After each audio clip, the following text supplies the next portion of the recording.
Here we go. And we are live. Me and my good friend, my partner, my inspiration, Nerdrotic Channel's Gary Beekler. Hello, Gary. Hello. How's it going? It was going well until we watched the goddamn short trek. Ask not if this is entertainment. Ask not if this makes sense. Ask not if this doesn't make you want to bash your head against the wall. It does. Oh my God. We are here to review this sucker.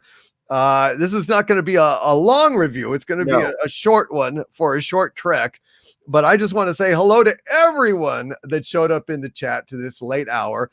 Saul Suarez, DW, Joshua Grieger, Angel Angelis, Tito's World, Auze Vegia, Dark Angel, Little Man, Fixie Clary, Jose Luis Castellanos, Avery Jack Black, and so many of the usual suspects. Hello, Dave Bob. Hello to you all. Bless you guys for showing up to this review of Ask Not, the short trek. So, in a nutshell, was this an improvement? Did you like this, Gary? I am afraid I did not.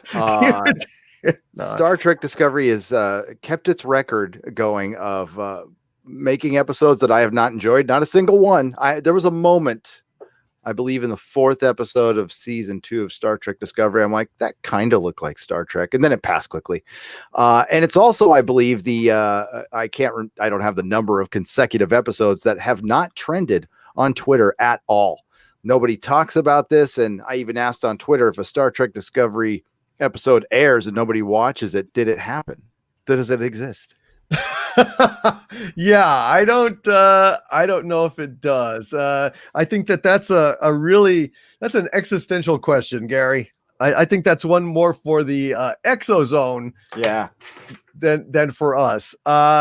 This thing, okay. So this thing takes place on a space station, apparently, right? A star base. Yeah. And here is this cadet. There's all sorts of explosions going on. Apparently, this little space station, starbase, is under attack by Tholians. Tholians. Because they attack. Right. With missiles they do. All the time. Oh, yeah. They don't like, I mean, they spin webs around starships. I guess they were spinning really violent webs around the space station. I don't know. But apparently it's smoking and shaking, and there's all sorts of trouble going on. And then, so she's in this transporter blown room. Up. Yeah, she gets straight up blown up. Right. And then in comes a security guard or 2 security guards with a prisoner with a weird little geometric hood thing over his head. And she says, well, why has he got that over his head? And they say some kind of crap about, well, that's because we don't want the crew to have to look at who betrayed them. And then they push this stupid little box, and all of these little squares that comprise this structure around the head fly into this little square magically, Gary. Yes. Magically, which we've never seen before. This is they just think of shit that they think will look cool because they have a effect on their video toaster or whatever it is. And anyway, and it reveals who is it under that mask. It's Captain Puck. Cuck. I'm Pike. Suck. Pike. Anson Mount. Hell on wheels. Oh my God. So it's not clear at all what he did. Here's these security guards, and they've escorted him to the transporter room. Why is he in the transporter room? I don't know. I have no concept. It starts, the episode starts with a red alert, what you just described, and then he comes in, that stupid mask comes off, and I have no idea what the context is. They're being attacked by the Tholians. I don't know why he's in the transport room. I don't even know, like, it took me a minute to realize we were on a space station on this one. I thought we were on the Enterprise until they said right, because the Enterprise looks about as much as the Enterprise as it looks like a space station or I don't know, Howard Johnson's. It's pointless. Now they bring him to a transporter room, but not to the brig. And they tell her, watch him. Right? Yep. So they tell him, because we have a mutiny on our hands. Right. They have a mutiny on their hands on the star base while they are being attacked by Tholians. And they don't take Pike to the brig. They take him to the transporter room, not to transport him anywhere, just to give a cadet a phaser and tell her to watch him. So immediately there's problems here. Why is he in the transporter room? If they are in why doesn't a guard stand there, a professional guard, not a cadet, when you've got a captain who is a traitor? So a captain, usually does like flying two-legged kicks and, knows Kirk Fu and that kind of thing. And they're used to doing the double-handed, bonk. Sorry, I am strong with Kirk Fu. Exactly.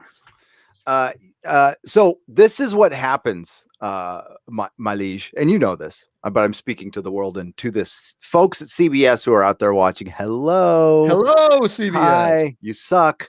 No, CBS, you don't suck, but you do need to get rid of Alex Kurtzman, like you really do. So this is what happens. This is what happens when you sit in the writers' room with a bunch of soap opera writers, and you go, okay, we need to write an episode where a woman chastises a man. So that's our starting point. Right. How can we form a Star Trek episode around a young female chastising an older white male? Go. It's got to be white. Yep. Very important. I mean, we had the white male chastised in The Trouble with Edward. Yeah. So we've got one now here with Pike as a prisoner. Spock was. I mean, essentially, right? He because was mentor. Number one, sure. Yeah, number one, who makes we'll get to that. So that's the seeds of creativity right there. Every time I sit down to create something, I think of my agenda first. It's like, what? Mm-hmm. Like, especially when it's a creative work of fiction. This is what happens. So we just have this nonsensical, illogical, stupid scenario so we can help. I have to give Chris Persia full credit for this. He said this in my Patreon live stream to conduct the Bechdel Maru. The Bechdel Maru, folks. Our own Chris Persia. Hail Chris Persia. Yes. Yay, Chris. I love that. Oh no. Hello, Mary Ashmead. Thank you for making it. This was a last minute thing and it just it sprung up. I'm glad you saw this. Thank you, Mary Ashmead, for being here. Appreciate you. So yes, the Bechdel Maru. Explain the maneuver, Gary. So the Bechdel Maru is you get your captain in a situation where a young woman can chastise them in a stupid scenario where the Tholians, who usually spin a web, I guess they spin a web, and this happens to be my favorite Star Trek episode of the original series for lots of reasons, but it's the first one I remember all the way through and loved it.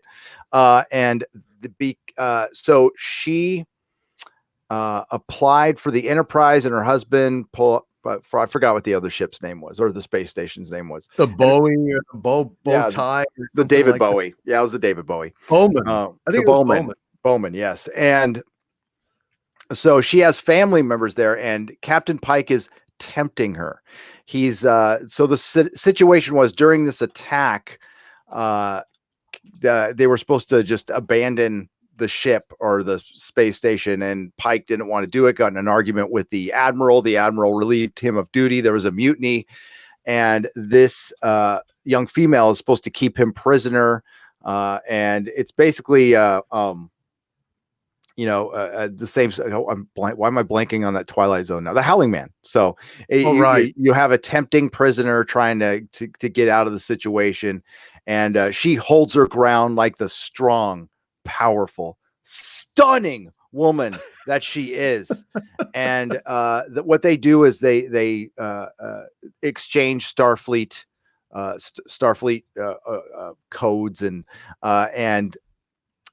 there's a loophole where an officer in good standing could I don't know, unmutiny him and free him, and he asked to do that, and she says she won't do that. She doesn't like loopholes. And she pulls a phaser on him, and this is after she got blown up. And when she got blown up, her I don't know, her little computer array there got blown up too. So there was like damage, and there, the ship is, there's explosions in the background, and her and Pike are just exchanging Starfleet rules Oh, and over and over again God, because at top speed, like talking as fast as they can, so you can't follow it over the explosions and everything else. It's absolutely insane, Gary. And the thing is, it's so stupid because they had the hood over Pike's head. Yeah. And then they go ahead and take this thing off, this mechanical thing that flies apart through the air into the little box. And then the security guards say, okay, you watch him and give her the gun. Why don't they put the hood back on him? Just for safety, right? Yep. Just for safety. I don't know why they leave her there, but if they're going to leave him with her, why don't they go ahead and put that hood back on his head? Well, of course, we find out in the episode, but it's a dead giveaway. It's because then he can't be saying all this crap to her about regulations, blah, blah, blah, and so on and so forth. Continue, please, my friend. And then tempting her with family because her husband is on the ship that they were going to abandon. And she says he knew what he was getting into. So he knows that, and thank God she is not my wife. You know what I'm saying? And because I'm telling you right now, Mrs. Nerdrotic would have kicked Pike in the nuts and burned the world to save me. Damn it. That's why that's a good woman. And she held her ground. She held her ground, Doomcock. And that's and the thing is, it's so clear that one of the, and I'm air quotes, writers for this episode actually watched an original series. I'm sorry, a Star Trek episode. We don't call it original series, a Star Trek episode. And they all of a sudden feel like they know Star Trek through and through, while still getting it wrong, by the way. And also, this is a simulation. She pulls a phaser on him that could be a live phaser, and she almost shoots him because he threatens to leave. He's like, and he walks up to her after she stands her ground. He walks up and whispers in her ear, "You're done at Starfleet. You'll never get to be on a ship again." Like, Pike would ever say that. And then he goes to walk out, and she threatens to shoot him. And then he goes, "Okay, that's it. That's it. She passed the test." And think about this logically. I mean, we, for one, we're ripping off Star Trek 2 again. How many times does Star Trek Discovery, how many times does Alex Kurtzman's Star Trek, going back to JJ, how many times do they reference Star Trek, The Wrath of Khan? Like it's the only thing Star Trek that's ever come out. Sure. And really they're referencing Star Trek Into Darkness, which is a ripoff of Wrath of Khan. Yes. Which is true. That's true. Because they rip off themselves because they have no ideas at all. You brought it up in your car video. Jar Jar Abrams had a chance to make almost $1 billion at Apple. He chose to go to Warner Brothers for half the amount. Why, Doomcock? Because he would then have to come up with his own ideas, and he'd rather pervert other people's ideas at half price. Yeah. These guys are charlatans. They're hacks. And they keep ripping off, and they rip stuff off. Wrong. You can't even do that right. If you want to emulate, do something well. It just proves that this, and another thing, it just proves that these guys are leaning in to their agenda. It's not going to get better. It's going to get worse. I'm sure everybody has noticed that we have had 3 short treks. They've all had Pike, the crew of the Enterprise. If there's anything most Star Trek fans still would accept from Kurtzman is Pike and Rebecca Romaine Lettuce and Spock over Star Trek Discovery. How come there's no Star Trek Discovery shorts? What's going on here? That's their main show. That's the big hit. That's probably the same reason why on the Star Wars calendars that I'm seeing for 2020, on the cover, it's all Darth Vader and Luke and Han and not Adam Driver's Kylo Ren and Daisy Ridley's Rey. Maybe it's because it's tacit admission that their new characters suck. Hey, it's just like when I went to Barnes and Noble and went to the minuscule Doctor Who section because it's the last retail store in America that carries Doctor Who Blu-rays and DVDs.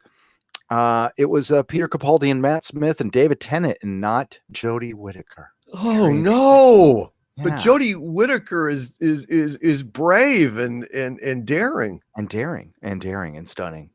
Yeah, stunning and brave. Wow. Maybe she sold out. That's what it is. She probably did. That's what it was. but this young lady in the and nothing against the actress, but did you see the thumbnail, by the way, on CBS All Access? She's cross-eyed. I wonder if I get a screen. I better not. CBS already. Oh yeah, that's right. About something today.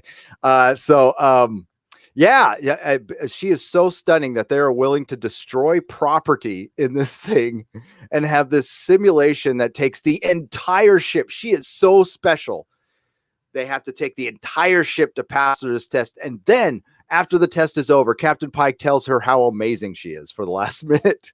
I know. And not only that, but not only does Pike there, but also Spock and Number One have also come to witness this stunning and brave performance by this young cadet. Yeah, they have nothing else to do, apparently. And guess who came up with this master plan? Number One. She had to mention, and that's why I fell out of my chair laughing because I knew she was good. So we see Spock and Captain Cuck. And then Rebecca Romaine Lettuce comes up and goes, well, it was my plan, of course. And then she does the Spock eyebrow, and I laughed my ass off. Oh, it was so obnoxious. When Spock goes knowingly she's tough or she's harsh or some crap like that, and she looks at him and raises her eyebrow all smugly, remembering the time when they sang in the turbo lift together. Jesus. They should have just screwed and got it over with, because that's what it looked like they wanted to do. They probably did at this point. They probably did. And Rebecca Romaine Lettuce, she is a beautiful woman, and the writing is so bad, they take an actress who I like a lot and made her incredibly annoying. Yes. So that's how bad. We got Damon Lindeldick out there screwing up Watchmen. We got Jar Jar Abrams screwing up two major franchises, and now the fracking DC is coming for you. And then we got little Alex Kurtzman here, hot off the Mummy and destroying the Universal Monster series, coming and jacking up the other part of Star Trek.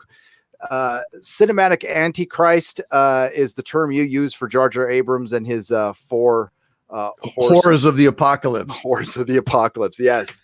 That it's an abomination, and it's all about the writing.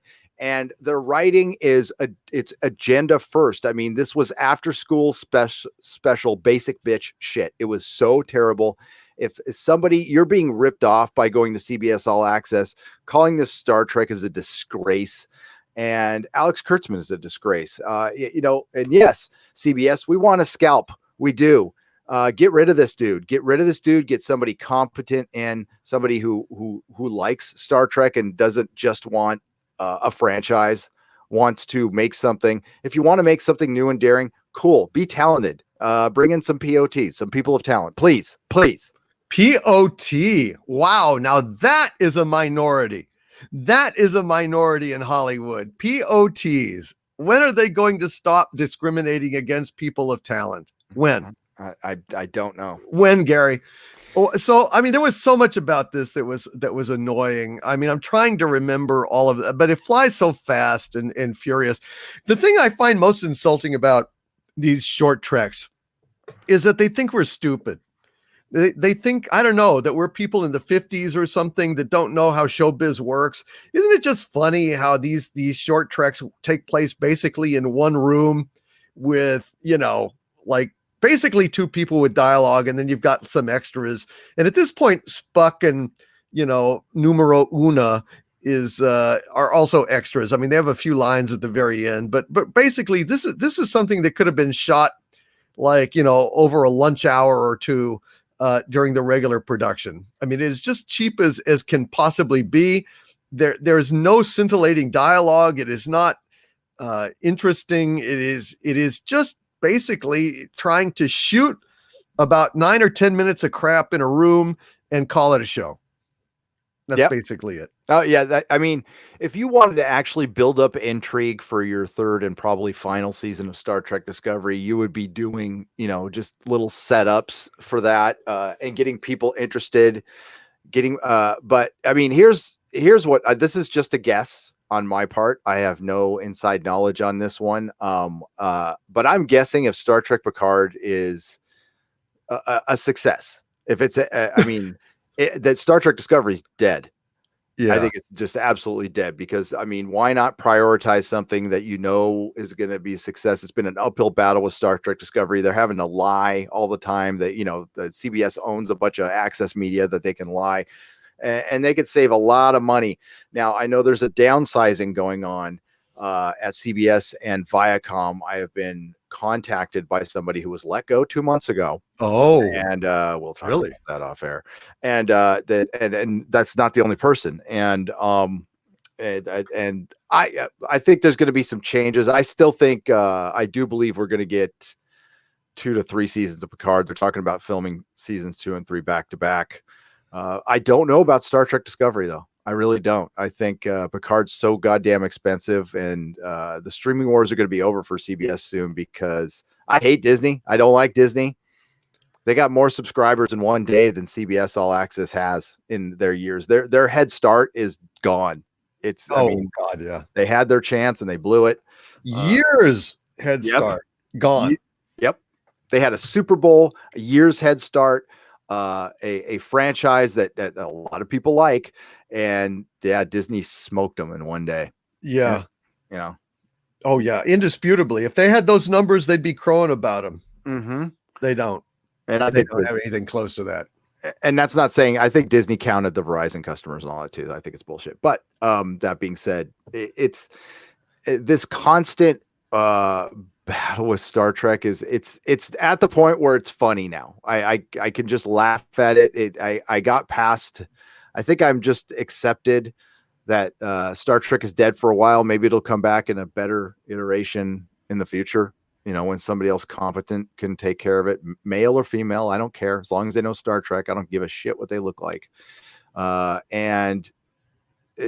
dude, I don't know how you get away with this. Kurtzman must be a good talker. I don't know how he convinced the brass to even, these things must be cheap. Like you said, they were filmed in between takes for Star Trek Discovery season 2. Yeah. No way in hell they're building sets for this. And no, using existing sets with, some cameos by the, main guys. I mean, Pike, okay, he had a big part in this. And Anson Mount is very good with what he's given to do, with his Bechdel Maru covering his nuts, because boy, I tell you what, if there ever was a cast and crew of nutcrackers, it's Star Trek Disgracery, because he's been ejected out of his pod and he's had his science officer killed by Mikey Spock's wrath. It's just an ugly universe for white males, and he knows it. So he's protecting his nuts, and I don't blame him. I just noticed that in season 2, he was always standing with his hands folded over his nuts. And I would be too on that set. Around Mikey Spock? He didn't want to get splinters. No way. Oh, cool. That's the worst. That's a bad imagery right there. No, I think Anson Mount being Captain Pike for a series, I think that would interest a lot of people. With a competent writer, that would be something I'd watch. Totally. Well, but not with Alex Kurtzman's name on it. No, not with anybody from Bad Reboot. It would have to be somebody completely different. But I like Anson Mount. I do. I don't necessarily like Spuck. I don't think he's very good at all. But but it's hard to tell. The writing, I mean, I like Doug Jones, but I mean, the writing is so bad. There's no way to glean anything good out of it at all. No, there really isn't. This thing, it's definitely not the worst of the short treks. I would say, the Trouble with Edward, the goddamn mud one. There's been some really dreadful, the elevator one from last time. That's the worst, and I actually think the two before this were the worst. Yeah, were the absolute worst. Yeah, I agree. They were horrible, but this one keeps proving that you don't need an hour to suck.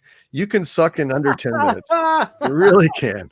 That was impressive. That good and committed to it. You can suck. I couldn't believe it when I saw 9.5 minutes. I'm like, what? Really? It's a new record of suck. They have brought it in. The suck is strong with this one. Yes. Jesus, Doomcock. I'm so glad. I mean, when Picard shows up, it's going to be terrible. So the next short treks are animated. They're animated.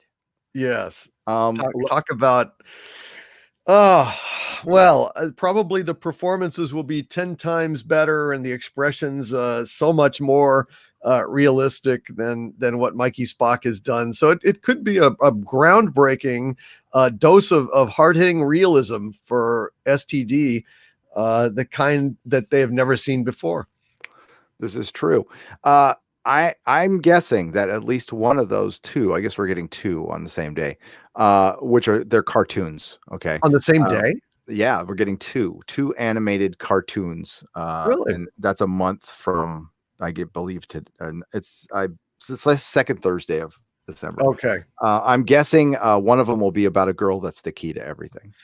Well, funny you say that, because it's the girl that threw the stars, or the girl who threw up on the stars, or something, hearkening way back to the Mikey Spock premiere in season 2, where she tells the myth of the girl that scattered the stars in the sky. And of course, that girl is Mikey Spock. It's got to be.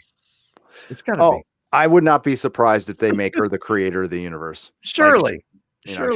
She finds some space coke and gets in her Iron Man suit and, accidentally creates the universe because she's so awesome.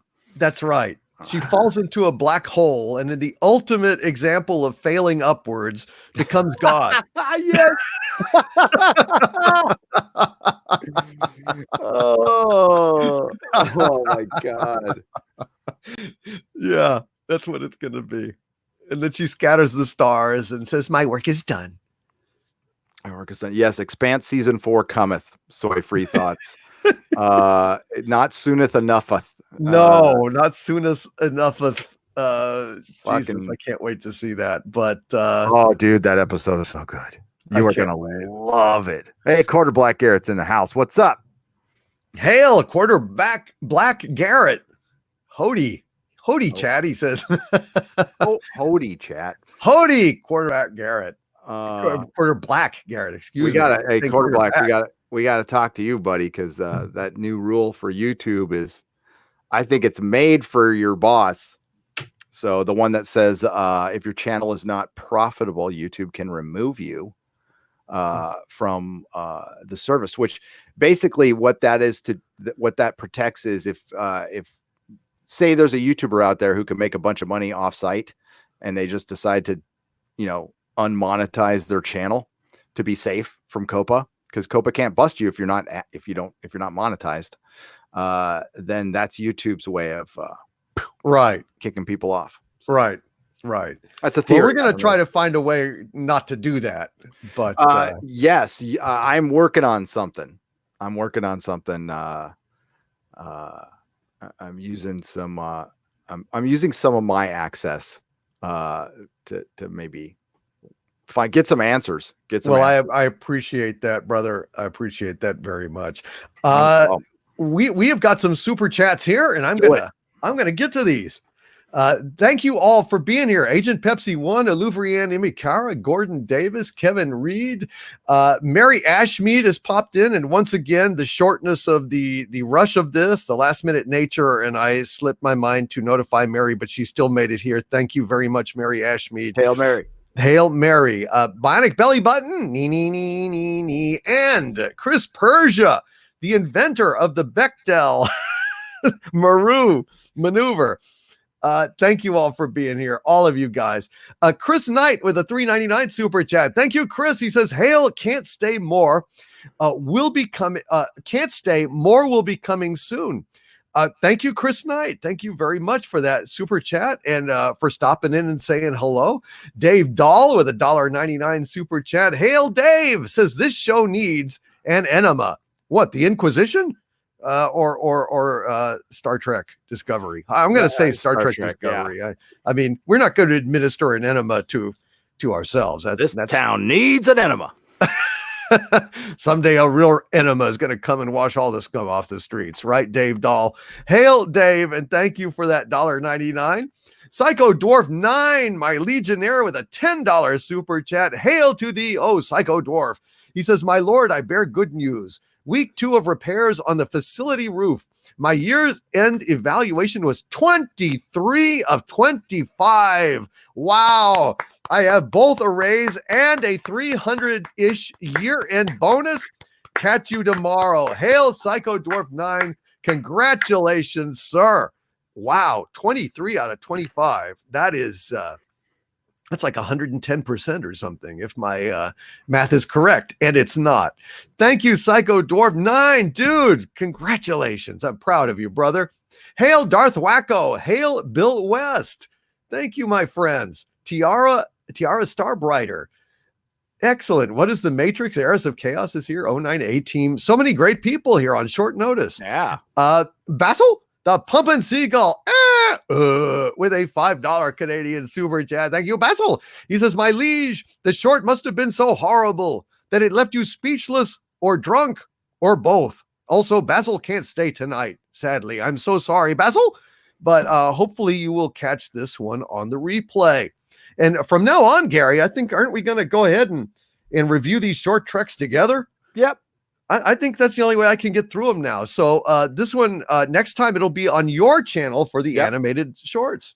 Unfortunately, I'm not going to do videos on short treks because like nobody watches these things. I mean, right? Like nobody cares. Yeah, nobody cares.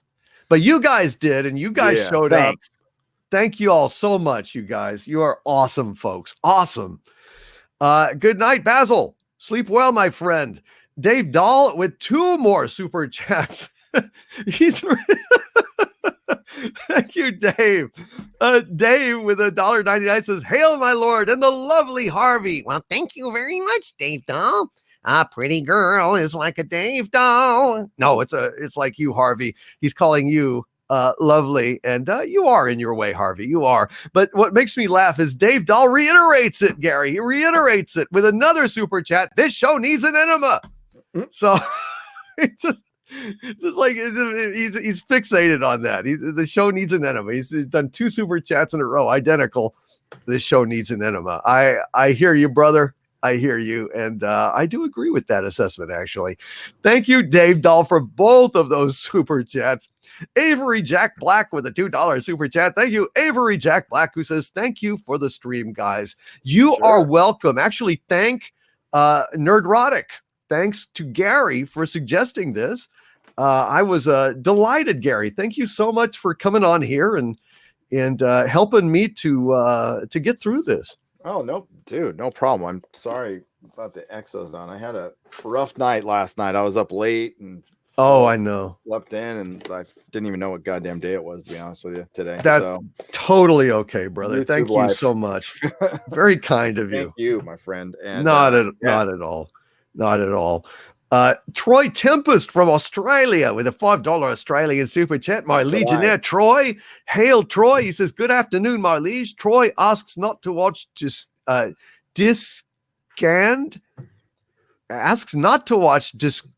Disgracery, and thanks you for your sacrifice in watching it for me. Hail, Gary. Hail, Doomcock. Hail, Troy Tempest.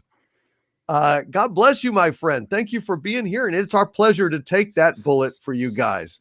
Always happy to do it. Yes. Absolutely. Michael Smith with a $5 Australian super chat. Got a lot of fans in Australia. We do, Gary. I love the land down under. Love to think go it's there someday. the afternoon down there right now. Isn't that cool? Yeah. God, and it's also like winter there, isn't it? No, it's turning summer. It's turning summer or something. That's amazing.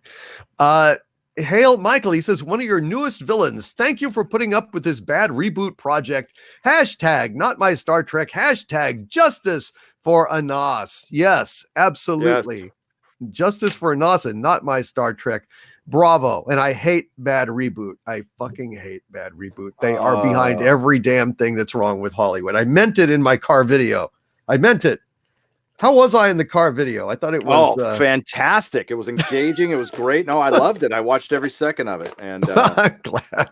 I don't know, man. It was wonderful meeting Jeremy and hanging with Jeremy. It was a lot of fun.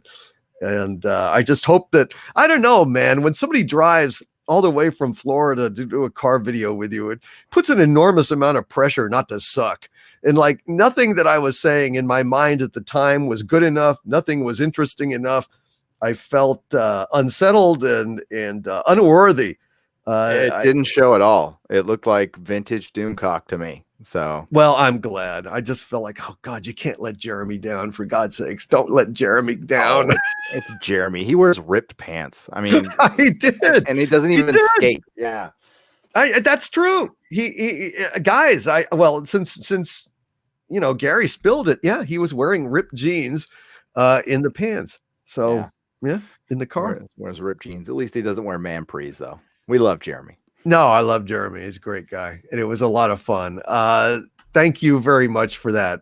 Bionic Belly Button with a $5 super chat. Hail to thee, oh Bionic Belly Button, who says, thank you for reviewing this dumpster fire, Gary and Doomcock, so we don't have to. Hail.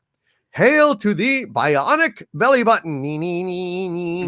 And God bless you for all that you do on the channel and for brightening up the joint. Jaybird Third with a $5 super chat. Hail to Jaybird Third, my Legionnaire and friend, who says, I don't watch STD and I don't intend to. So as painful as I'm sure it is, I'm glad you two are watching it for us.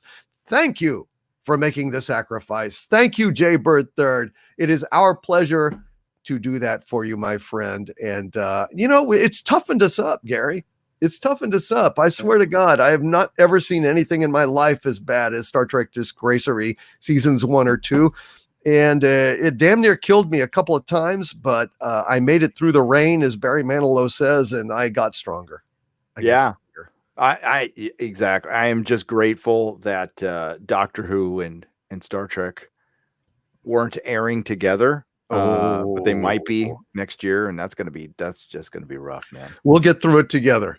We'll get through it together. I'm here for you. I am your SA, sci-fi fan anonymous. You call me when you're thinking about putting the phaser on kill and disintegrating yourself. I'm there to put you down, bro. Talk you down off of that. Put me down. I might need to be put down.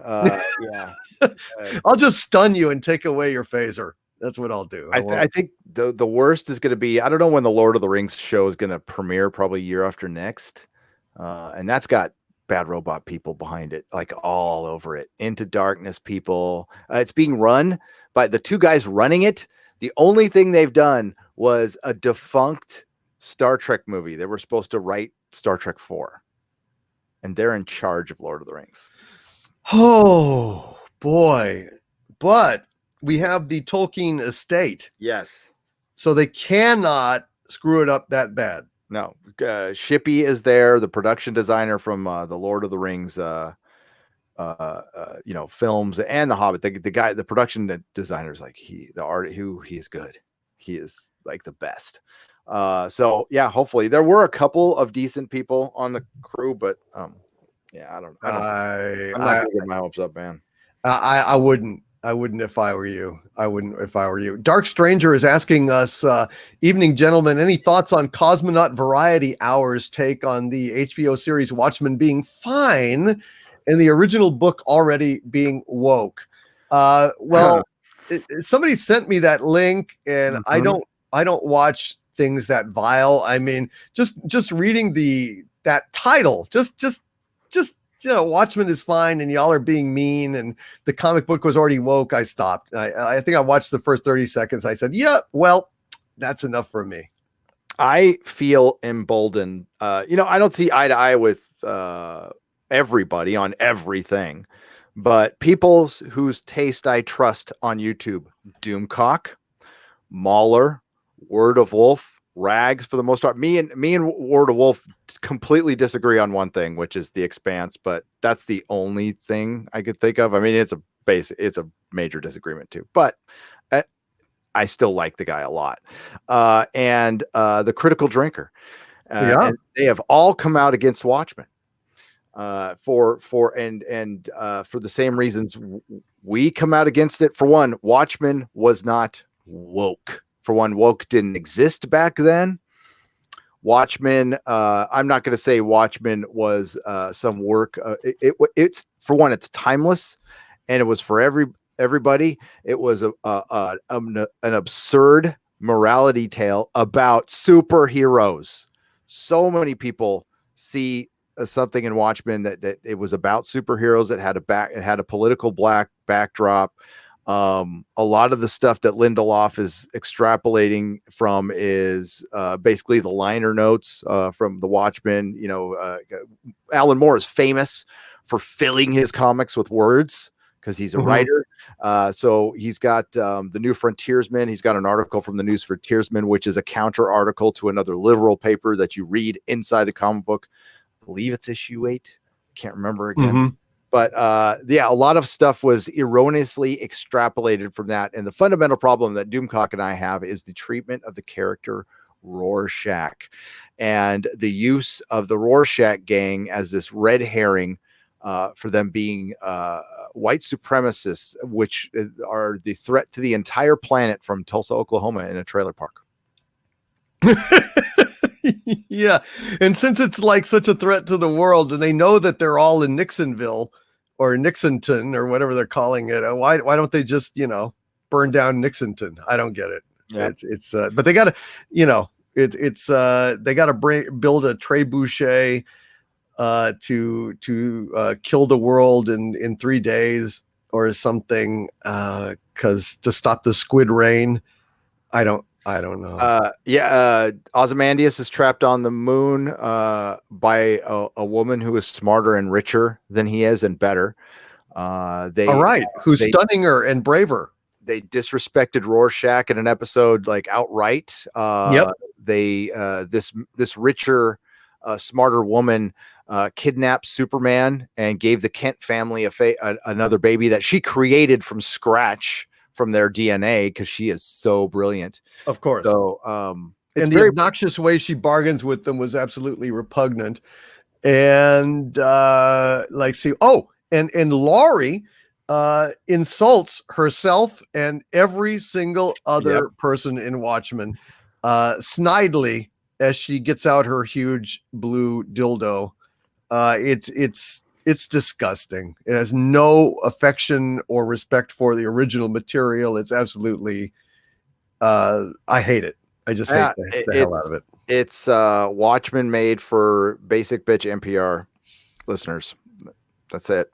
And I'm going to take my sweet ass time making a video on the entire season. I was going to do per episode videos, but this is like way too much and it deserves my entire attention. And I hope Doomcock does one too.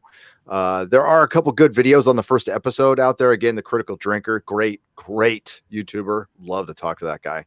And of Writing and Rage, which is Word of Wolf, did a great one as well. Like, fantastic one. I just watched it yesterday. That's classic good on Watchmen. Yes, he did on the first episode. A couple of guys have done, and I think they both kind of said, like, I can't watch any more of this shit. Yeah. And I don't blame them at all. I don't, but It's Yeah, horrible. I've been working on. I started like a video for the first episode. Then I'm like, oh, I'll do 2, and then I'll do 3. I'm like, fine, I'm gonna do the whole season now. I can't. It requires, because I have to go back to the book. I have to go back to the comic, and and we'll have to see it how it ends too. We're gonna see if Oh Lindelof, yeah. Well, maybe he pulls it off in the end, and I'll be surprised. God, you're gonna actually do more than what we're doing with our reviews.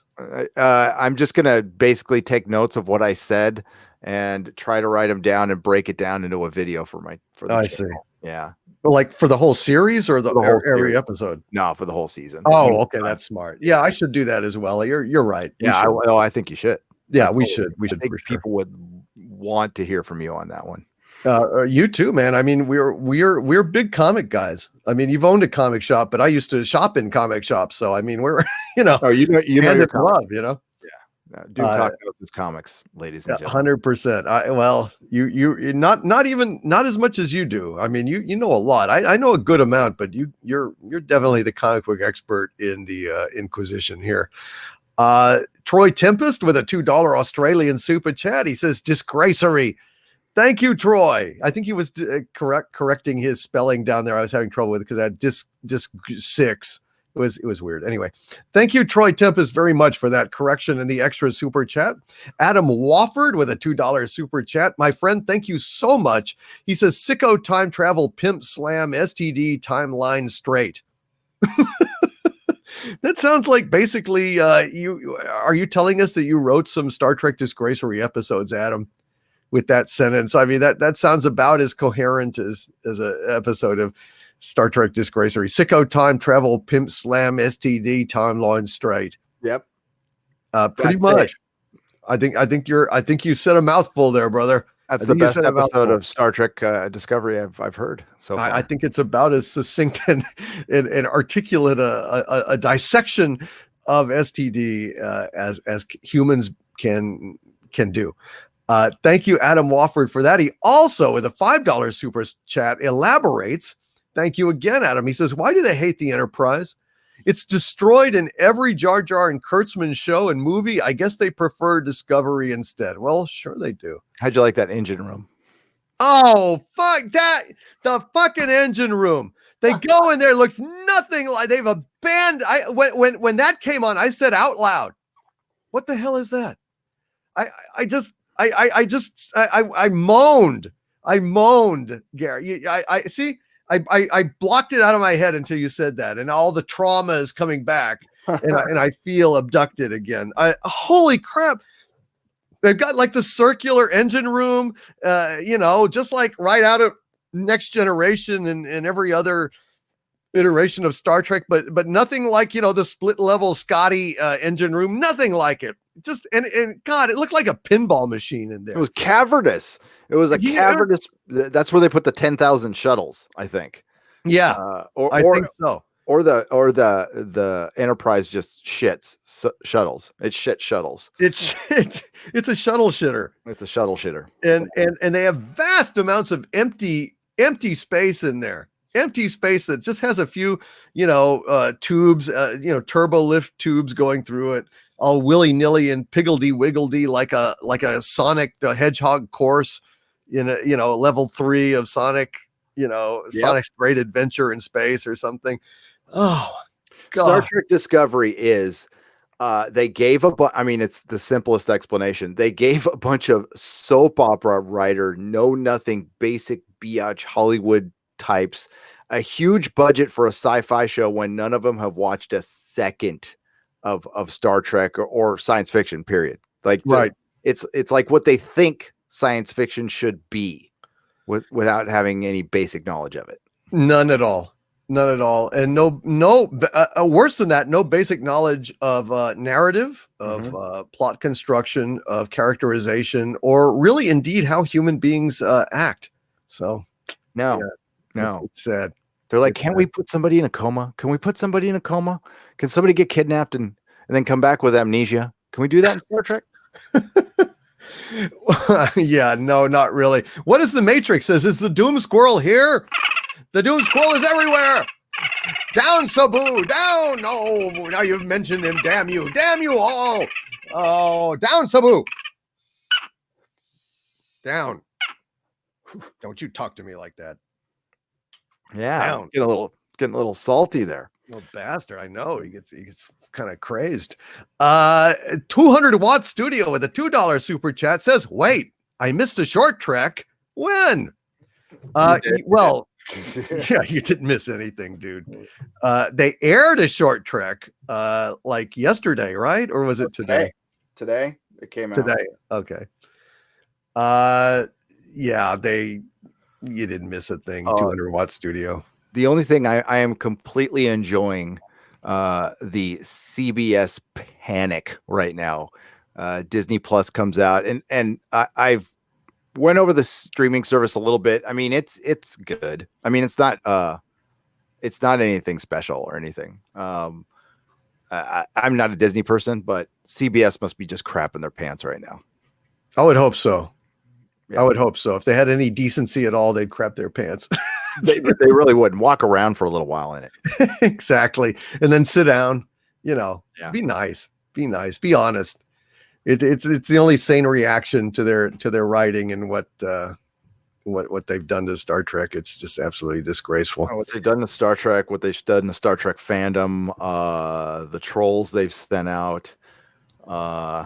It's foul. They are just foul people. And they could have had Seth. And if Seth was in charge of Star Trek right now, it would probably be bigger than ever. It would probably be something worth being proud of, talking about, entertaining. I'm not saying he would have made the greatest ever, but he would have done better than this. Okay, he would have made it something worth paying for on a streaming service. That's my yes. I agree with you 100%. But those days are gone. They are. Love you, Seth. Love you, Seth MacFarlane. God bless you. And I can't wait for season 3 of The Orville. I cannot wait. Cannot wait. It's going to be Cormoran. My first ever super chat was from my good friend Cormoran. And he is here with a $5 Australian super chat. Oh, my poor friend. Cormoran says, my lord and Nerdrotic, I had a freaking brain aneurysm. What? Yeah. He had a freaking brain aneurysm. Hope to be out of the hospital in a week. Wish me luck. Dang brain. Wow. Dude, I wish you more than luck. I will pray for you, Cormoran. Hey, he's if he's able to, I mean, like, I'm trying to look on the bright side here. I'm not trying to minimize it, but if you're super chatting us and you can talk to us, then you are out of the woods, brother. So prayers to you. And please keep in touch. Let us know how you're doing. Yes, absolutely, Cormoran. And I can tell you that my mother had the same thing, and she recovered completely. Of course, they told her that she could no longer smoke, and she kept smoking. So, yeah, she was quite a but I tell you, you're going to do good, Cormoran. You're going to be fine. God bless you. Wish you all the luck in the world. I will pray for you, brother. But you are golden. You are writing. You are aware. You're going to be fine, Cormoran. Thank you so much for being here. You have been one of my longest folks here. Your family to me, and if you can think of it, you have any time at all, drop me a line at dictorvandoomcock@gmail.com. And man, let's chat. Let's correspond. Okay, brother. God bless you. And we will talk soon.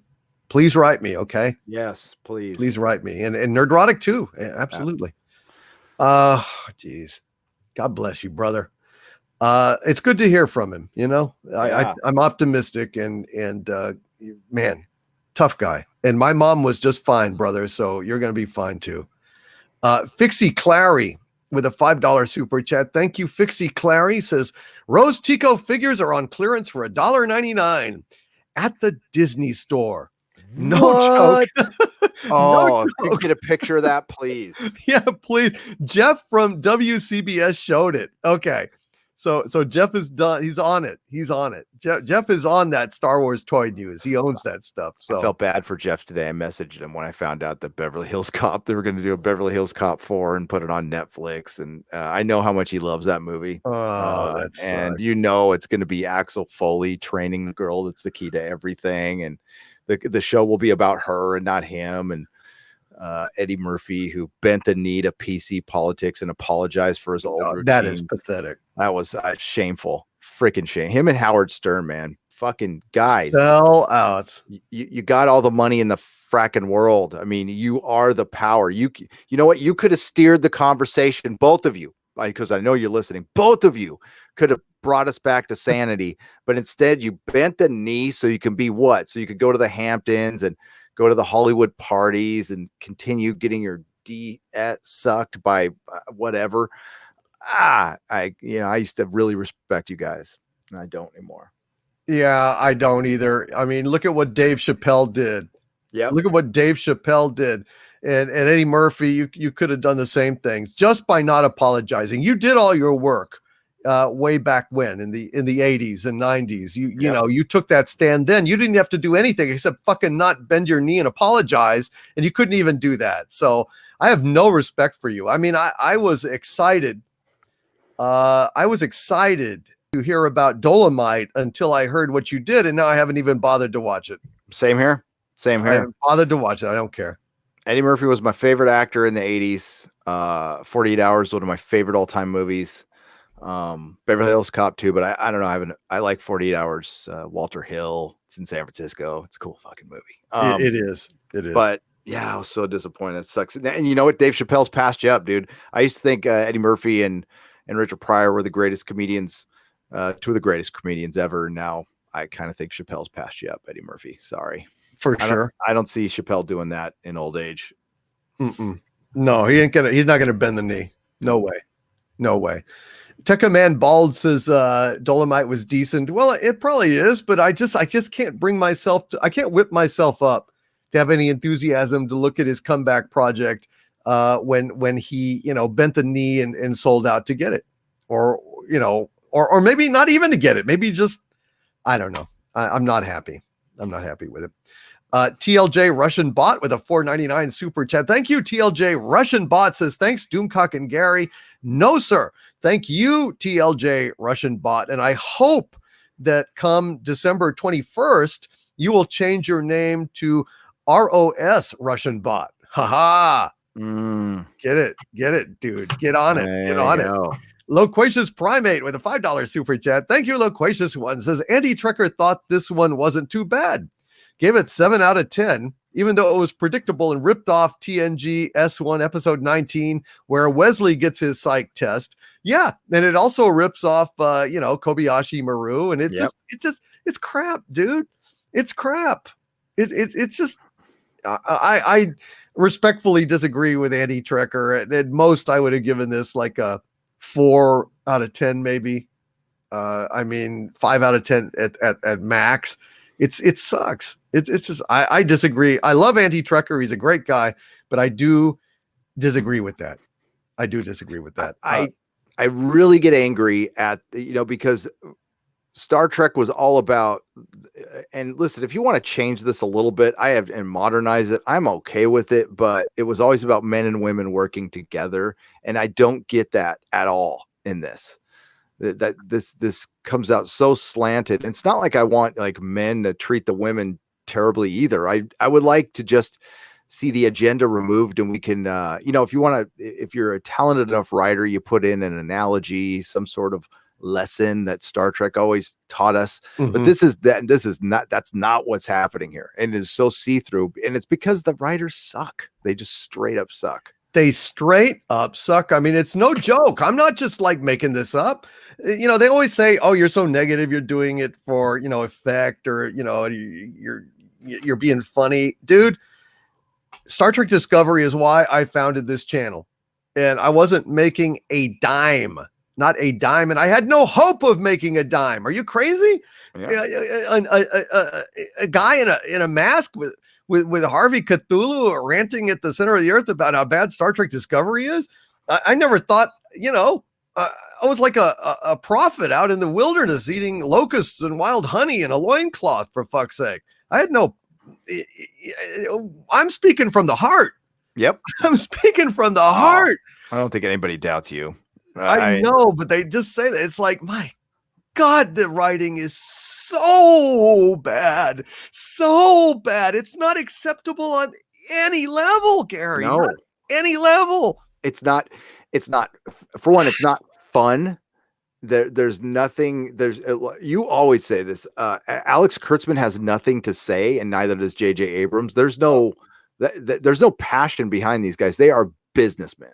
Yes. They are straight up businessmen trying to, I don't know. They like the idea of writing, and because of their, because they, for one, I think Alex Kurtzman rode the coattails of Roberto Orsi, who I think is a more talented writer than he is.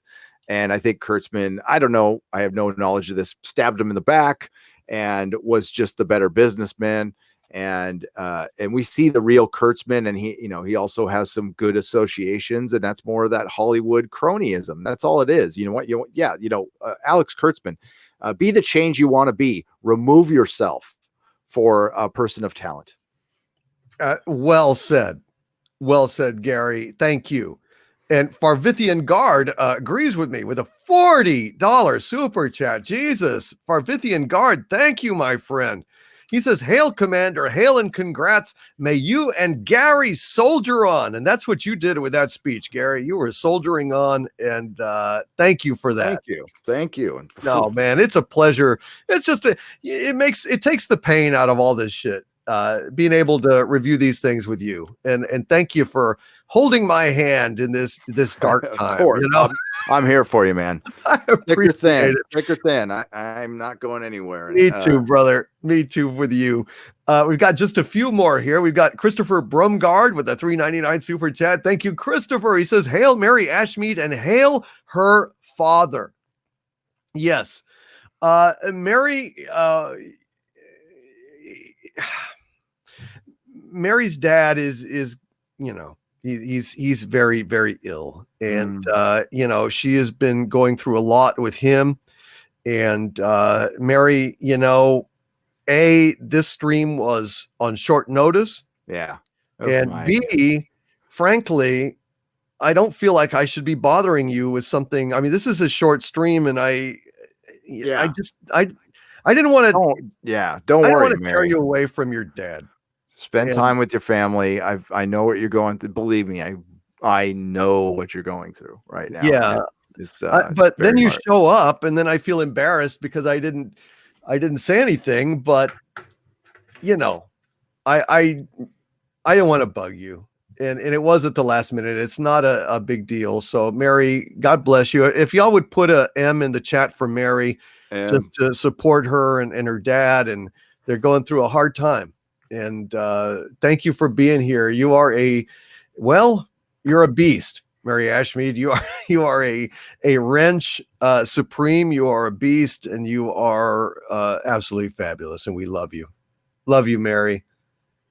Love you. Yeah, I'm gonna pop one in myself. And God bless you, Mary Ashmead. Thank you for being such a loyal and true friend.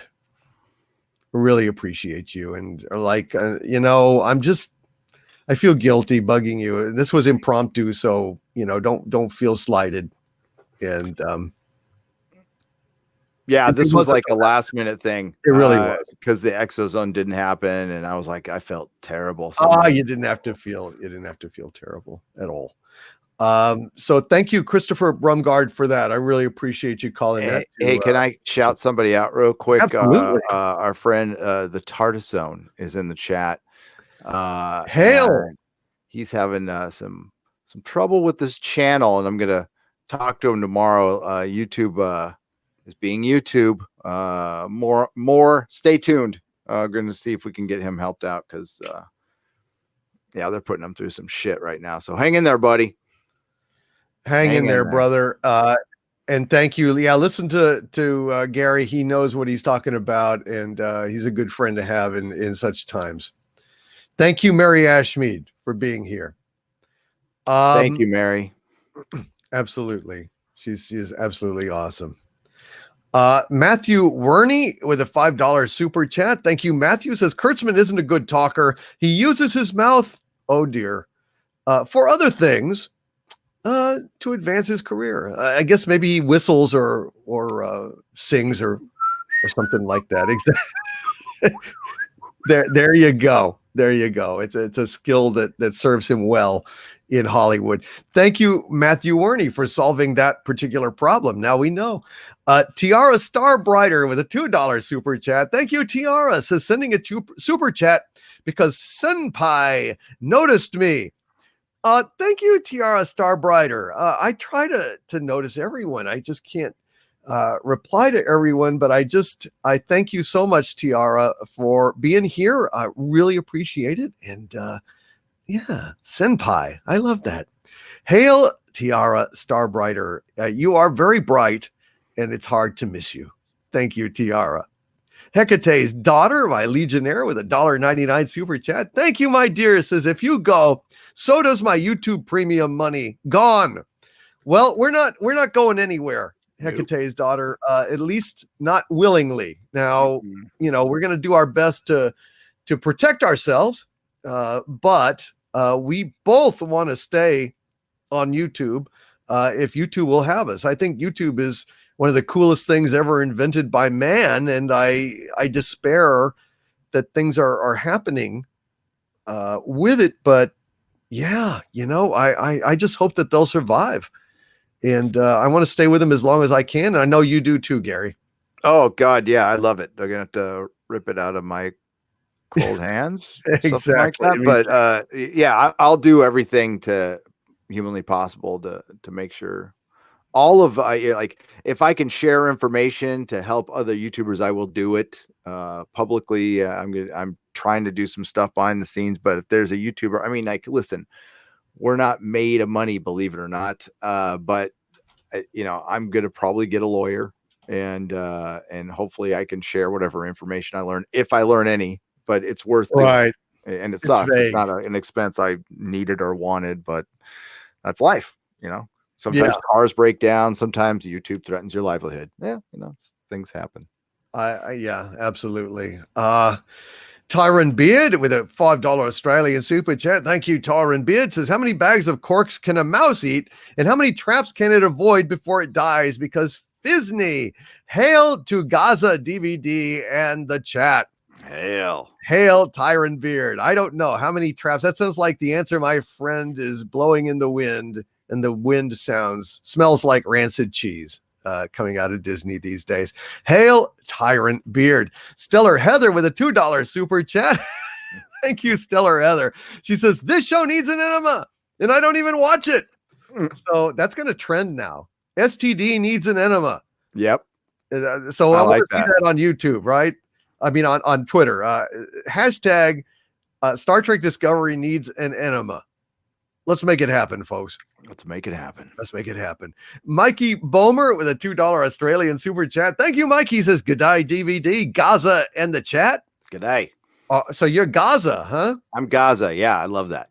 That's awesome. I've never heard that before. The Gaza Strip. Oh, I better not strip now. Yeah, I did. Don't throw your dollars. Yeah, we don't want that. We don't want that. I like it, but the G-string thing, the James Gum dance, we need. Yeah, I'm not. I used to be young and pretty, but not so much anymore. I don't know about that, but we'll let that pass. Yeah. Thank you. I don't want to get Mrs. Nerdrotic on my butt for paying you for being too effusive in my praise of you. Oh, Gary. I don't want. She's probably listening too. She listens to us now. I don't want to make her jealous, so I'm not gonna say anything. George Peter Gaddis with a $10 Canadian super chat. Hail, George! He says, my comic that loves the Orville, Doctor Who, Hitchhiker's Guide to the Galaxy, and a whole lot of no wokeness. I would love for you to review it for your audience if possible. How can I get it to you? George Peter Gaddis, you can send it to me at Master DVD, P.O. Box 200337, Austin, Texas 78720. Or Gary, you've got a mailing address as well. Maybe they can pop that into the chat Yes, I got a PO box. And yeah, he's got a PO box as well. If you go to my website, nerdrotic.com, the PO box is on the top right-hand side. Excellent. Thank you, George Peter Gaddis, and look forward to reading your not woke comic. That's fantastic. What a novelty these days. I know, right? Wild Rose with a $2 Canadian super chat. Thank you, Wild Rose says, if STD continues, shall we unleash Harvey? Oh, we shall. Oh, we shall. And it looks like it is. It's going to be season 3, folks. So, not much money. Oh, but honey, ain't we got Harv? You're going to have Harvey Cthulhu and you're all going to perish in flames. So, Merry Christmas. What a stirring message of universal love and Christmas cheer. Harvey Cthulhu is coming. Harvey Claus is coming to town. Hail Wild Rose, and thank you. Loquacious Primate, $2 super chat. Hail Loquacious. He says, Gary, should I resend the email Watchman comic? No, I got it. Okay. I don't know what that email is.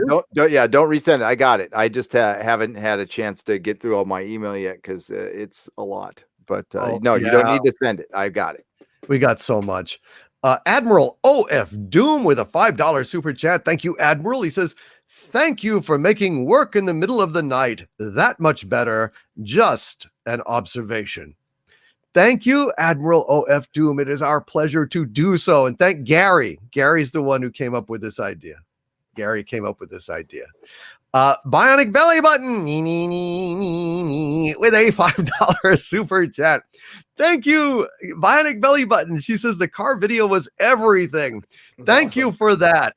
Thank you for saying that, Bionic Belly Button, and assuaging my great insecurity on that point. And you've got another car video coming because we recorded one for my channel. So I'm guessing I will probably put that up sometime next week. Hail Bionic Belly Button. So part 2 of the greatest car video ever is coming.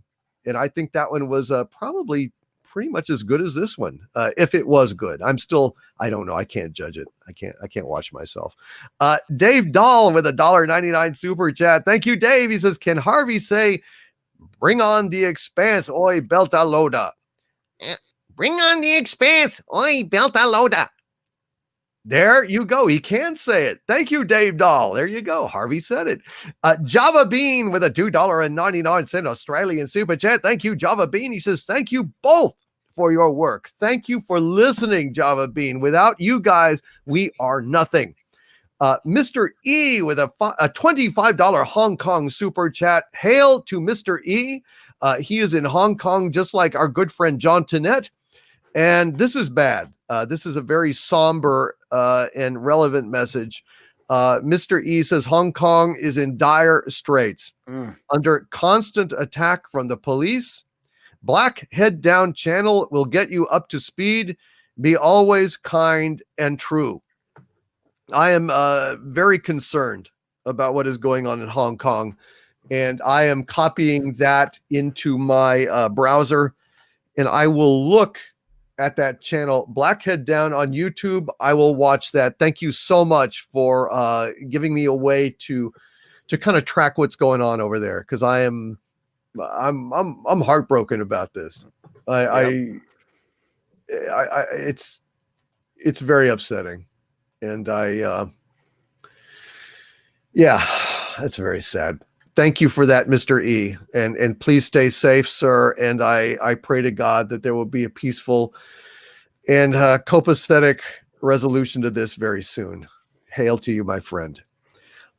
We've got Gamma Catch with a $5 super chat. Hail Gamma Catch, who says, the Mandalorian praise is really infuriating. How many times do people have to be scammed before they wake up? I watched it today, and I just called it the Medallorian. I just found it quite slow and predictable, and I was kind of bored. I didn't hate it, but I sure as hell feel like it was kind of lackluster with a few bright spots, and I hated the music like you did, Gary. Yeah, music's terrible. Yeah, the music's terrible, and my main thing was the feel of it. It just doesn't feel like Star Wars. It feels like a dystopian, dark universe where there's bounty hunters. Which, sure, I mean, Star Wars has areas like that, and that's perfectly fine. But after the Disney sequel trilogy has been so dreary and miserable, I just felt that really what they need, if they really wanted to revive Star Wars, is a show that feels fun. And this isn't it.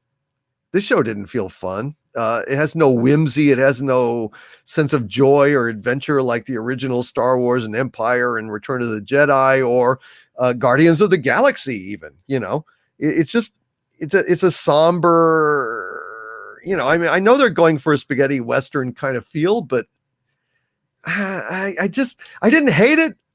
I just eh.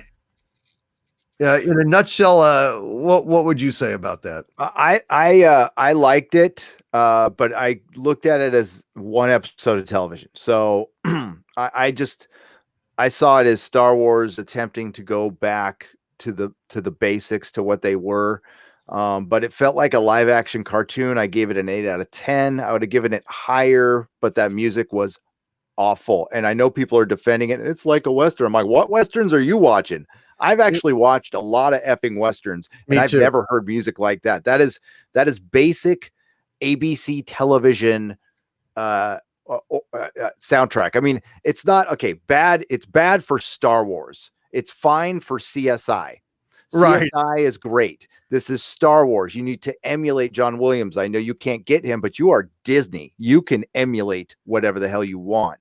And that's a deliberate, because they are making Disney Star Wars. That's why I call it that way. This is not George Lucas Star Wars. This is Disney Star Wars. This is Bob Iger's Star Wars. This was them turning the page.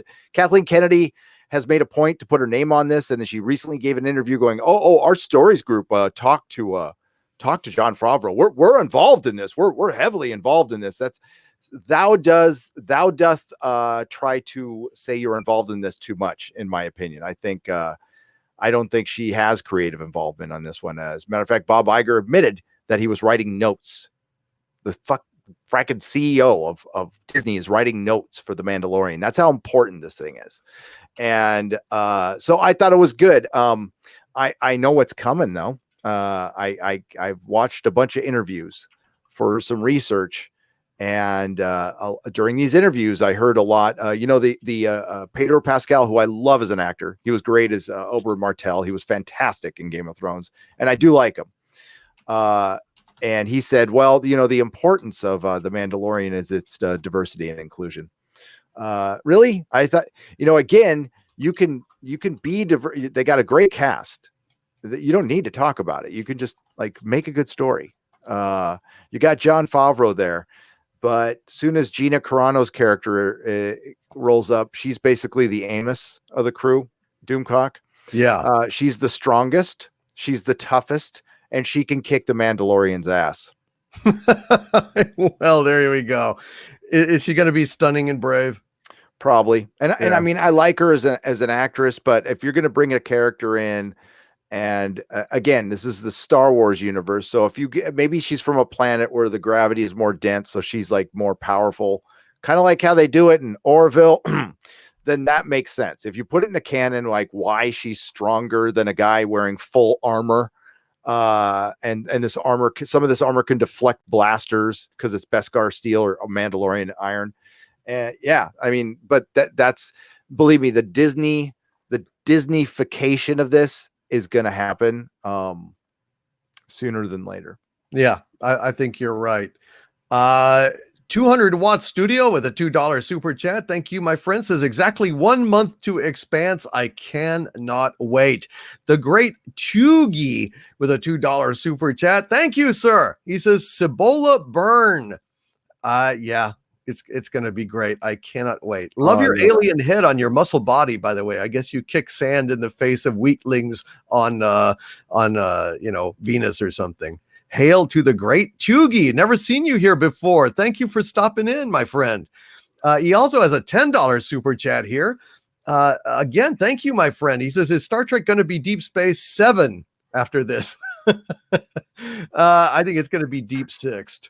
after this. The great Chugi. I think it's going to be deep sixth. But thank you so much for setting up that line and for the $10 super chat. This is fucking great. RR with a $9.99 super chat. Thank you, RR. Says, Hail Gary, DVD, Harvey, and Sabu. The only short trek I want to see is one where the Doom Squirrel is beamed aboard and proceeds to destroy the ship. Beams out. The end. Thank you both for your hard work. Thank you very much, RR and Sabu. He would gladly destroy Discovery if they are ever foolish enough to beam him up. So maybe we should start selling buttons.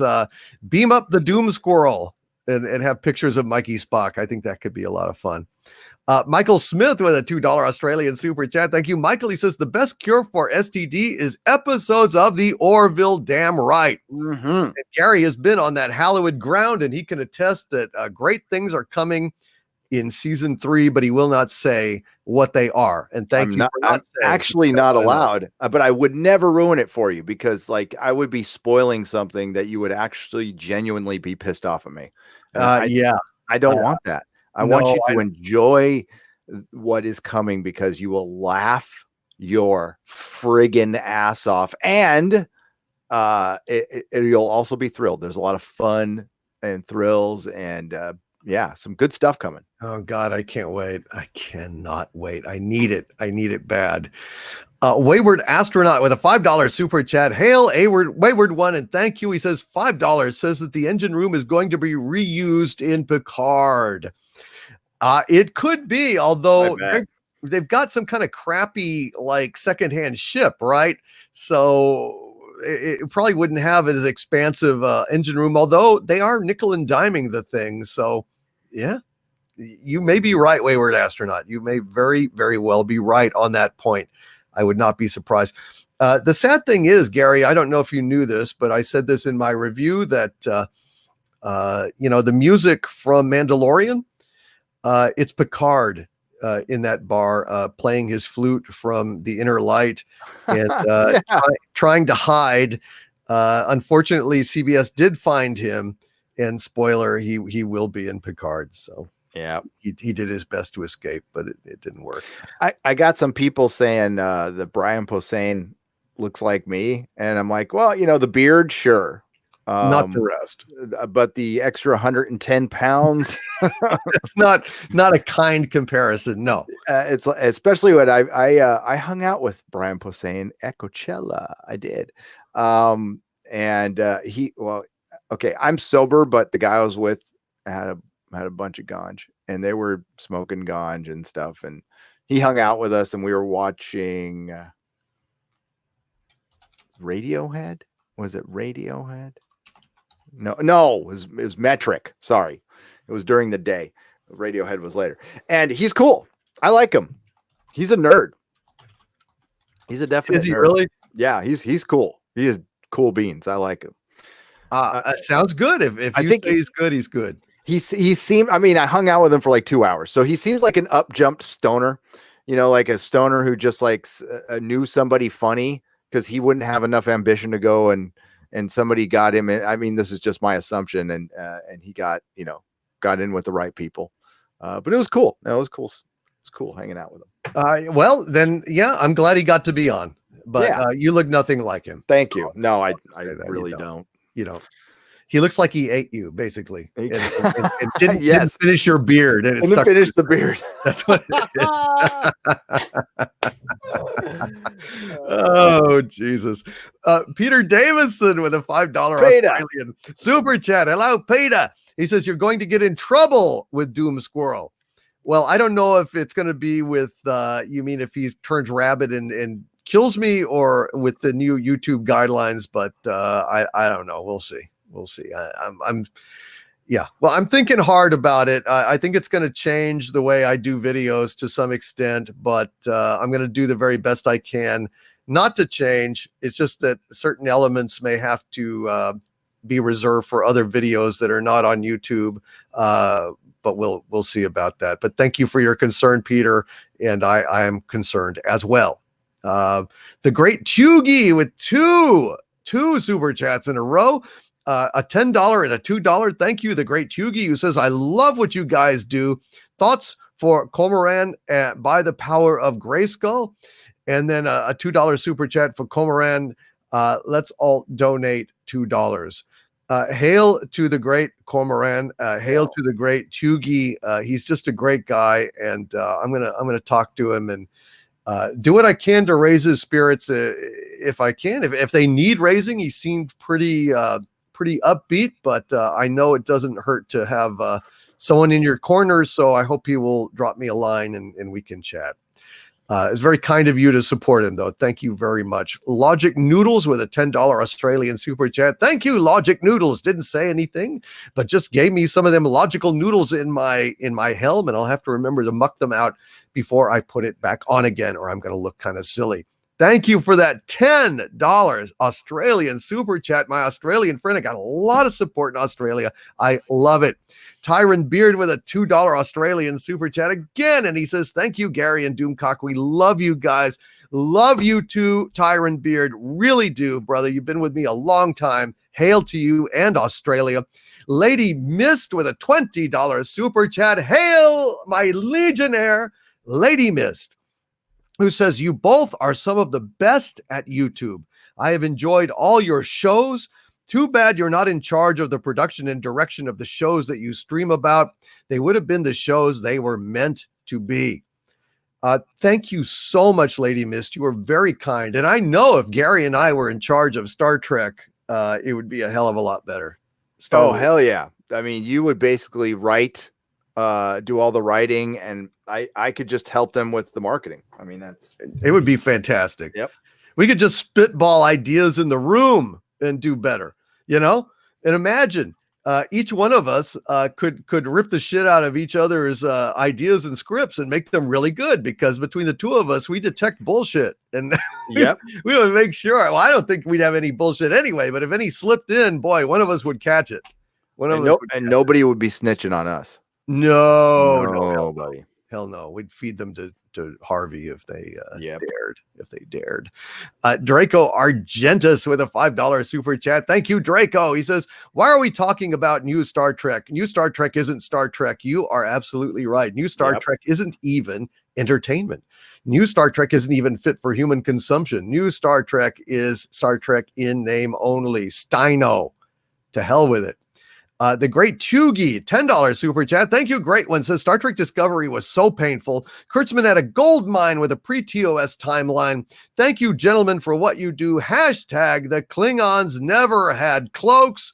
Truer words were never spoken or hashtagged. Thank you, the great Chugi. Appreciate you, my friend, and welcome to the channel. It's great to see you here. I've never seen you here before. Literature Devil with a $2 super chat. Hail Doomcock. I say hail to the Literature Devil.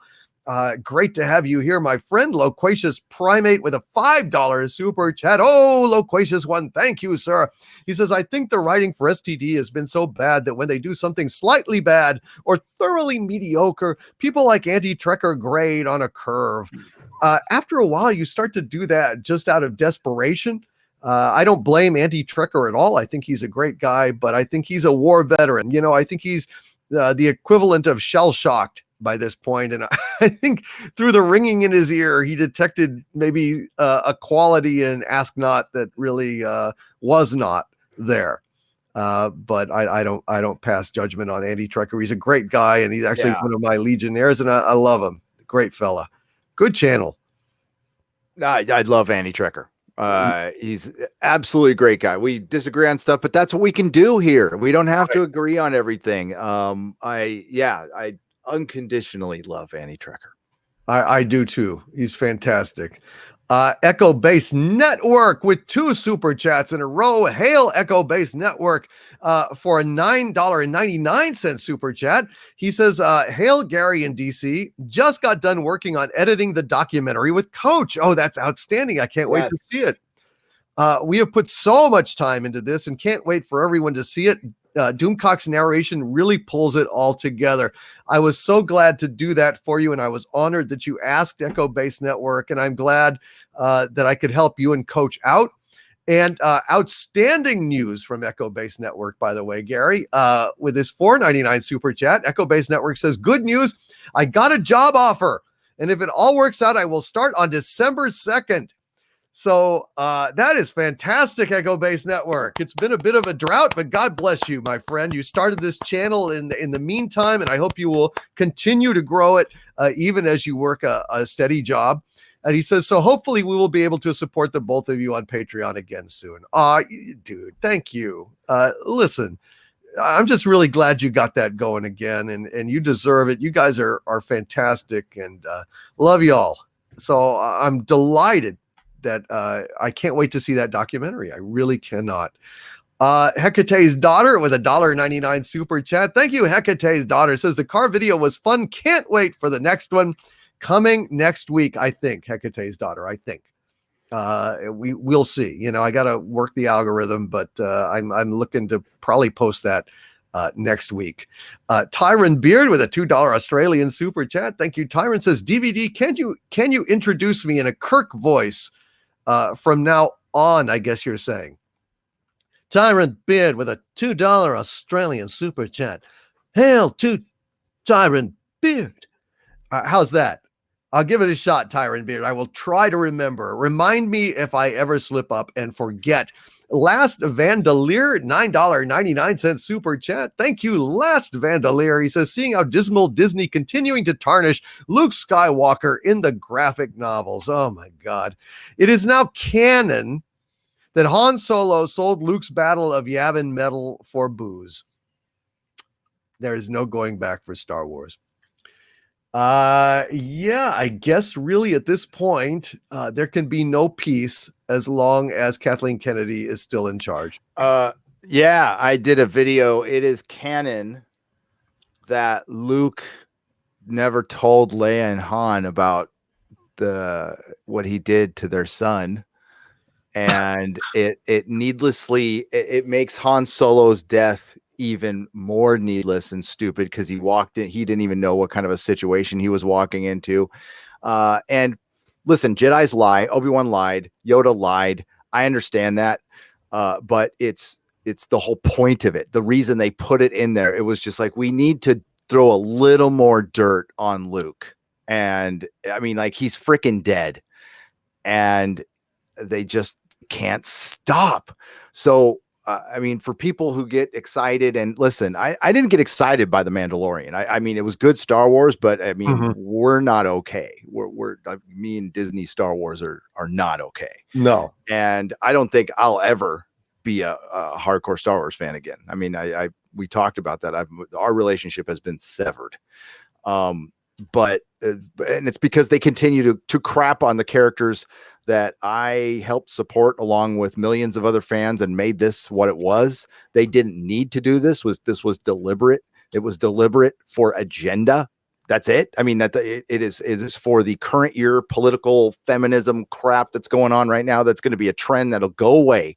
And they sacrifice characters that George Lucas created. I don't even think George could be happy what they did to Luke. And you know, Mark Hamill has to say certain things because he's contractually obligated to. By the way, when anytime an article comes out, it's like, yeah, Jonathan Boyega said he likes Star Wars. Yeah, because he has to say that.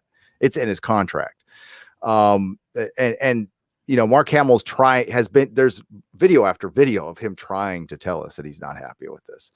And I said it in my last Jedi review. I am done. I like that what they did to Luke, that was the last straw. Han was bad enough. But Luke was just the straw that broke the camel's back. I don't want to get vandalization. Systematic vandalization. That's what it is, dude. That's really what it is. It makes me sick. Yep. And yes, I pay for the service. I do. I also share my password and with people I trust. And I'm betting I cost them a couple of customers. Based on, I think you cost them more customers, or than your money gave them, and people who you shared your password with have done the same. Yeah, exactly. So there you go. And it didn't need to be this way. It flat out. This is their decision. They got arrogant. They decided to use it as a political platform, and now you know what? This is not the way they needed to go. They could. if they would have started with the Mandalorian and did it this way, there would be no Phantom Menace. That's right. Yep. They created us. We are their Frankensteinian monsters. So tough titty. Yep. Mexican Iron Man with a $20 super chat says, "Thank you, Mexican Iron Man." With a dollars for coffee for Emperor Gary and dollars for a round of scotch for my overlord. Thank you both for standing strong in the toughest moments and for giving us grown-up kids two great places to have fun, like the nerdy kids we still are inside. That makes me so happy. I can't even tell you that we do able to do that with this community, for this community, and you guys do the same thing for us. You keep us young. You make us feel so young, in the immortal words of Frank Sinatra. All right, you guys. Gary was very gracious. And he said that, we were just basically gonna do 30 minutes. So I'm gonna wrap this up. I'm gonna get through these last super chats, but then we have got to go, folks. We've got to go. Gary's busy man. Got to get to bed. The Great Tugi with a $5 super chat. Thank you, Great Tugi. Says, "Thank you for getting my name right. Is sci-fi screwed for us? No. There is the Orville. There is the Expanse. There are movies coming all the time. There's, British sci-fi still out there, probably doing a few good things. That War of the Worlds thing, I haven't seen it, but I've heard it's pretty good. So no, there's hope for us, the Great Tugi. There's definitely hope." Joshua Calkins with a $1.99 super chat. Thank you, Joshua. He says 90,000 jazz hands, sir. Jazz hands. Hi, Gary. Hi. Are you doing jazz hands? I'm doing jazz. Yes, hands. I'm doing jazz. Jazz hands. Not very insensitive for people with no hands, though. Very. Yep. That's almost. Yeah, you're toxic if you do jazz hands. Think of the blind. Think of those who are maimed. You bastards. Thank you, Joshua Calkins, for that super chat. 200-watt studio with a $2 super chat. Thank you, 200-watt studio. It says, "Gary, is it true that Orville is renewed through season 5? That is, I don't know. I can't say if it's true or not. If I knew, I would absolutely tell you. I know. All I know is they have this season. They look pretty confident, though. I'm telling you, they didn't look like, oh, this is, I'm trying to measure my words here. What I saw at the studio leads me to believe, in my speculation, that would probably be true, because it looked like there was a lot of money being spent. Looks like they're digging in for the long haul. Yep. Excellent. Yeah. I'm fingers crossed. I hope that they will stay for a long time and spin off into movies, in animated shows, and be the Star Trek that we need. The Star Trek that we need. The Great Tugi again with a $5 super chat. Thank you, my friend. He says, "Love you, Gary and DC. Keep your sobriety, Gary. I'm an addict too. Clean is better than being addicted." Damn right. Oh, it was living hell, and one day at a time. If I don't have that, I don't have anything. Yeah, 100%. And I'm glad that you still go and have your sponsor, and I'm very proud of you, brother. I'm glad you're doing that. Glad you're doing that. Staying on it. Mikey Balmer with a $2 Australian super chat. He says, "Tweeted a vid at DVD that shows how to pronounce Gaza." How do you pronounce it, Gary? Gaza. Gaza. Gaza. Gaza. Right. Gaza. Right, Mikey Balmer. Gaza. Cheers, mate. So I'll look at that video just the same. I hope one day to not be a bogan, but until that day, I guess I am. Rock Flanagan with a $6.66 super chat. Thank you, Rock Flanagan. He says, "Lord Doomcock, have the Imperial Guard of your robot army stand outside YouTube HQ with free speech or else signs. They'll get the hint." Hail, Gary. Yeah. I think that's a sound strategy, Rock Flanagan, and Yes. I think I'm going to do that. Although I feel very grateful that they gave me my membership thing on my channel, so I'm happy. I'm feeling kindly towards them at this moment. Yep. The Great Chugi with 2 super chats in a row. Again, thank you, Great Chugi. A $5 and $10 super chat, and he says, Has there ever been a good episode of Star Trek after the inner light? We need new writers. People liked All Good Things, the conclusion to Star Trek: The Next Generation. And I mean, there were a bunch of good Deep Space Nine episodes, a few good Voyager episodes, even some good Enterprise episodes. So it's they're out there, the great Chugi. Don't be too hard on them. But have there been any good Star Trek Discovery episodes? Not a single one. Not a single one. I swear to God. And also the great Chugi says Star Trek is family. Let's bring it back together like Adama. Boy, Admiral Adama. That's one of my heroes, one of my all-time great characters in sci-fi. I love the guy, Edward James Olmos. Fantastic. What is the Matrix? $2 super chat. Thank you. What is the Matrix? Says, for the Doom Squirrel's voracious appetite. Hail.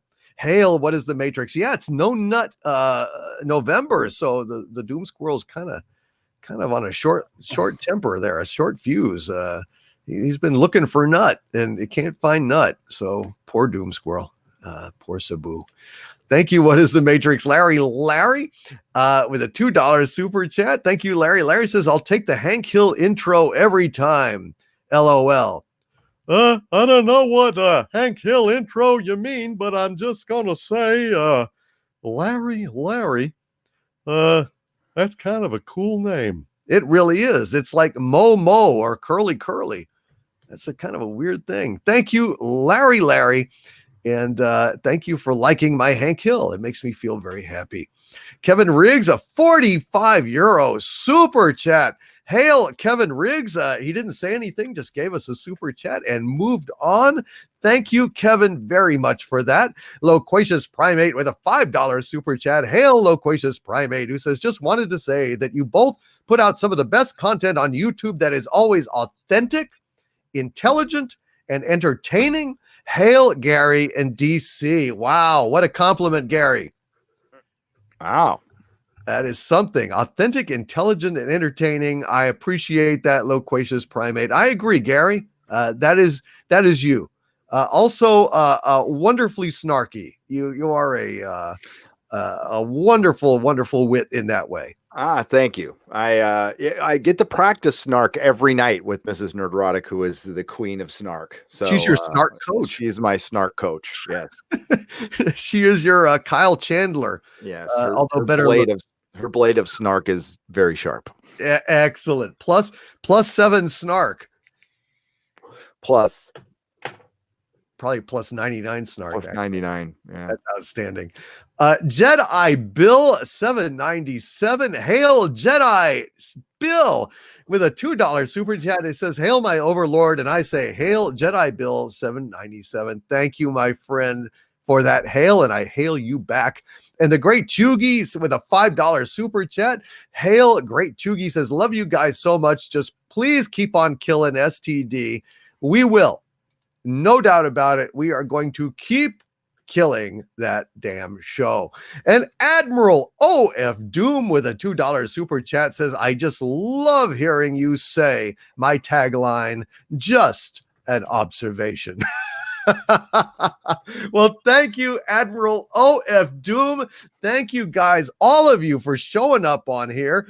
MacGyver says funniest chat on the interweb. That is absolutely correct. And I think we will leave it there. Gary, thank you for this. I really appreciate it. Would you like to plug your channel, sir? Why, thank you. I have a channel called Nerdrotic where I cover TV and news and try to make a little sense of the culture war out there and hold the access media to some accountability sometimes. We need to. We're going to keep it up. We're not going to be silent, are we? No. Damn right. You are on my channel, Overlord DVD. Please subscribe, folks. And thank you all for being so witty. Thank you all for being so cool, funny, supportive, loving. You guys are the best damn chat on YouTube. And I'm proud to share you with Gary and the rest of the Fandom Menace. God bless you guys. Larry, thank you. May the propane be with you always. You too. just 9,000 subscribers away from 100,000 subscribers. Gary, I'm that close. Dude, you're gonna make it. I think I might make it. All right, guys, thank you so much. I'm going to try to figure out how to shut down this because YouTube has changed the studio on us again, and I don't know what I'm doing. But from the center of the earth, this is Dictor Van Doomcock bidding you all, my friends, thank you and stay angry.